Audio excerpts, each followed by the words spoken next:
وہ آدمی جس میں تنہائی میں اللہ کا ذکر کیا، اللہ کو یاد کرنے بیٹھ گیا، کوئی دیکھنے والا نہیں تھا، وہ تنہا تھا، حجرے میں تھا، اپنے بند کمرے میں تھا، اپنے رب کو یاد کیا۔ اللہ کی یاد کرتے کرتے اس کی آنکھوں سے آنسو ٹپکنے لگے، اس کی آنکھیں آنسوؤں کا خراج دینے لگی۔ تو میرے اور آپ کے آقا و مولا نے فرمایا کہ یہ آنسو اتنے قیمتی ہیں، ان آنسوؤں کے بدلے میں قیامت کے دن اسے عرش الہی کا سایہ نصیب ہوگا، عرش الہی کا سایہ اسے نصیب ہوگا ان آنسوؤں کے بدلے میں۔ رومی علیہ رحمہ فرماتے ہیں جہاں پانی گرتا ہے وہاں سبزہ اگتا ہے، جہاں آنسو گرتے ہیں وہاں رحمت اترتی ہے۔ تو اس لیے جو اللہ کی یاد میں رونے کا لطف ہے اور اللہ کی یاد میں آنسو بہانے کا اجر اور صلہ رکھا گیا ہے، یہ گناہوں کو دھو ڈالتا ہے، یہ اندر کی صفائی اور ستھرائی کا سبب اور ذریعہ ہے۔ میرے اور آپ کے آقا و مولا نے فرمایا راتوں کی تنہائیوں میں اٹھ کے قرآن پڑھا کرو اور قرآن پڑھتے ہوئے رویا کرو۔ پھر فرمایا فَإِلَّمْ تَبْكُوا فَتَبَاكُوا، اگر رونا نہ آئے تو رونے کی کوشش کیا کرو۔ حضرت داتا گنج بخش علی حجویری سے ایک مرید نے کہا حضرت اگر رونے کی کوشش کریں پھر بھی رونا نہ آئے، فرمایا پھر اپنے مقدر پہ رویا کرو۔ تم اتنے سنگ دل ہو گئے ہو کہ تمہاری آنکھیں آنسوں کا خراج نہیں دیتی۔ جو رونا نہیں جانتا وہ اللہ کی رحمتوں کو اور اللہ کی کرم نوازیوں کو کیسے سمیٹ پائے گا؟ بچہ روتا ہے تو ماں دودھ دیتی ہے، جب بندہ اللہ کے حضور الہاؤ زاری کرتا ہے، عجز کرتا ہے، انکساری کرتا ہے تو اللہ کی رحمتوں کو جوش آتا ہے اور اللہ تعالیٰ کی رحمتیں اس پہ برستی ہیں، اور اس کے نہ صرف گناہ معاف ہوتے ہیں بلکہ اللہ تعالیٰ اس کے گناہوں کو بدل کے نیکیوں میں تبدیل کر دیتا ہے۔ ایک فقیر تھا، ملنگ درویش، اللہ کا بندہ، اس کی عادت یہ تھی کہ اپنے ڈیرے پہ آنے والوں کو کھلاتا، ان کو پلاتا، ان کی ضروریات کا خیال رکھتا، لیکن ان کو مالی آسودگیاں نہیں تھی۔ ہوتا یہ تھا کہ بعض اوقات لوگ آتے تو ادھار لے کر کے وہ لوگوں کو کھلا دیتا۔ خیر چونکہ فقیر کا مزاج یہ ہوتا ہے کہ لوگ آئیں اس کے ڈیرے سے کھائیں، بابا بلے شاہ نے بھی کہا تھا نا، اٹ کھڑک کے دکڑ بجے تتا ہووے چلا، آن فقیر کھا کھا جاون راضی ہووے بلا۔ یہ فقیروں کا مزاج ہے، تو جو بھی آتا اس کے ڈیرے سے کھاتا اور وہ ادھار اٹھا اٹھا کے لوگوں کی ضروریات کو پورا کرتے رہتے۔ وقت آخر آ گیا، جن لوگوں نے ادھار دیا تھا وہ سارے تقاضا کرنے آ گئے۔ اب بابا جی کو کیا فکر لاحق ہے کہ یہ میرے مہمان اور میں ان کو کچھ پیش کرنے کی صلاحیت نہیں رکھتا۔ ایک بچہ تھا، وہ کچھ سامان بیچ رہا تھا، پتیسا بیچ رہا تھا یا کوئی اور چیز بیچ رہا تھا۔ اس نے گلی سے گزرتے ہوئے آواز لگائی، خادم کو کہا سے بلا کے لاؤ، کہا تم بیچ رہے ہو تو میرے مہمانوں کو کھلا دو۔ بچہ بڑا خوش ہوا کہ میں سارا دن گلیوں میں گھوم کے یہ پتیسا بیچنا تھا، اب یہ ایک جگہ ہی سارا فروخت ہو گیا تو یہ تو موج لگ گئی، میں جلدی گھر چلا جاؤں گا، میری ماں خوش ہو گئی۔ تو سارا ان مہمانوں کو کھلا دیا گیا اور اس کے بعد کہا بابا جی پیسے؟ کہا تم بیٹھ جاؤ، جب ان کو ملیں گے تو تجھے بھی مل جائیں گے۔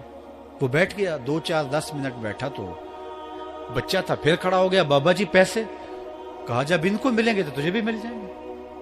پھر آدھا گھنٹہ گزرا تو پھر اس نے کہا بابا جی پیسے؟ میری ماں میرا انتظار کر رہی ہے، ہمارے گھر کا چولہا اسی سے جلتا ہے، میں یہ پیسے لے کر جاؤں گا اور میری ماں کوئی ہنڈیا خریدے گی اور ہم شام کا گھر کا کوئی سلسلہ کریں گے۔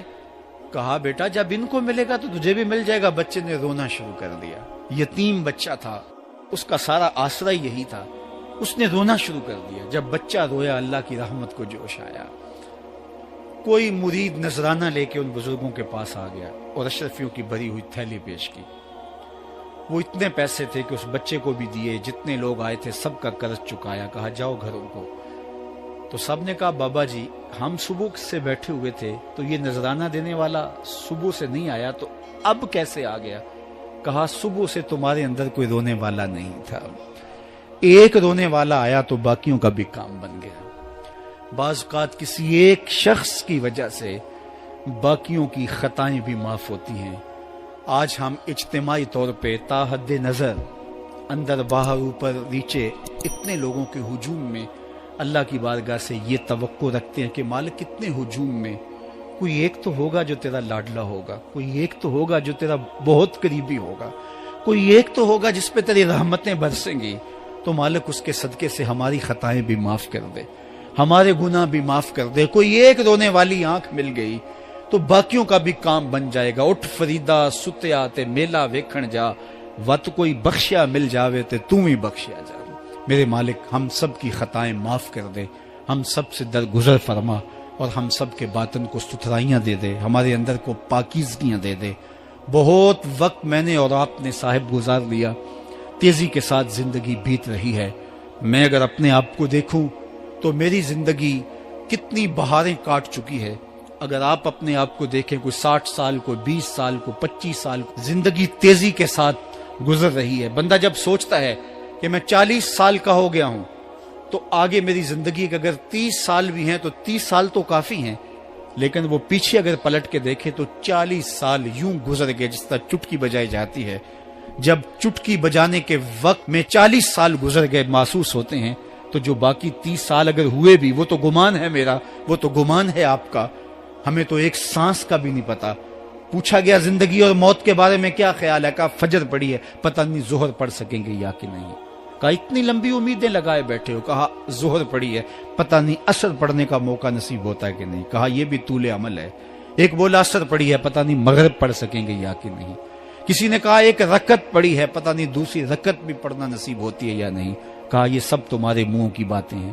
میں تو کہتا ہوں ایک طرف سلام پھیرا ہے, پتہ نہیں دوسری طرف سلام بھی پھیر سکیں گے یا کہ نہیں. کیا موت اتنی قریب نہیں ہے؟ ہم نے اپنی آنکھوں کے سامنے لوگوں کو جدا ہوتے یوں نہیں دیکھا ہے.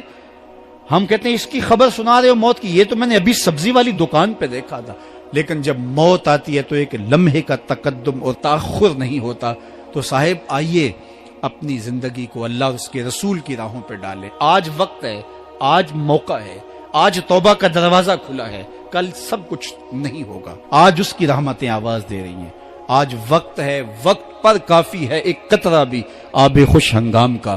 جل گیا جب کھیت برسا می تو پھر کس کام کا. اب آئیے سنیے, اس کائنات کے اندر ہمیں وہ خواتین ملیں گی جو پردے کے پیچھے تھی, لیکن پردے کے سامنے ماں نہیں آئی, عبد القادر جیلانی آئے. ماں پردے کے پیچھے تھی, پردے کے سامنے فرید الدین گنج شکر آئے. ماں پردے کے پیچھے تھی, مہر و ماں نے بھی آنچل نہیں دیکھا, لیکن پردے کے سامنے کربلا میں حسین ابن علی آئے. تو یہ پردے کے سامنے آئے, وہ پردے کے پیچھے تھی. تو جب مائیں پردے کے پیچھے ہوں تو پھر بیٹے جو ہیں وہ پردے کے سامنے آ کے وہ نقش ثبت کرتے ہیں کہ جو لوگوں کے زندگی کے نقوش کو جو ہے وہ اجال دیتے ہیں اور تقدیر بدل دیتے ہیں. تو اس لیے ماؤں کی ذمہ داریاں گھر سنبھالنا ہے,